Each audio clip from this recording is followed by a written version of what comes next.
السلام علیکم۔ میرا خیال ہے پچھلے میسج کی مجھے آواز نہیں آ رہی جو میں نے ریکارڈ کیا تھا، میں دوبارہ سوال کر رہا ہوں کہ جو بوڑھے کمزور لوگ زمین پر سجدہ کرنے کے بعد کھڑے ہونے پہ دشواری ہوتی ہے، بار بار قیام پہ نہیں جا سکتے، وہ نماز کس طرح پڑھیں؟ اس میں ایک صورت تو یہ ہے کہ وہ زمین پر بیٹھے بیٹھے نماز کی نیت کر لیں، اور رکوع بھی زمین پر بیٹھے بیٹھے کریں اور زمین پر سجدہ کر لیں اور وہ قیام نہ کریں، کیونکہ مفتی اسماعیل طورو صاحب نے مجھے یہ بتایا تھا کہ جس شخص پر سجدہ کرنے کی طاقت نہیں ہے اس پر قیام فرض نہیں ہے، کھڑا ہونا ضروری نہیں ہے۔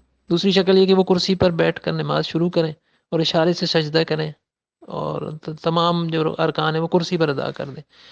جبکہ مفتی دوست احمد صاحب نے آج مجھے یہ بتایا ہے کہ اس کا اصل طریقہ یہ ہے کہ وہ کھڑے ہو کر نماز شروع کریں، قیام بھی کریں اور رکوع بھی کھڑے ہو کے رکوع کر لیں، اور پھر کرسی پیچھے رکھ لیں، اس پر بیٹھ جائیں اور سجدہ اشارے سے کر لیں، تاکہ جتنے زیادہ سے زیادہ ارکان وہ کر سکتے ہیں ان کو اس طریقے سے کریں، صرف سجدہ جو ہے وہ کرسی پر بیٹھ کے کر لیں۔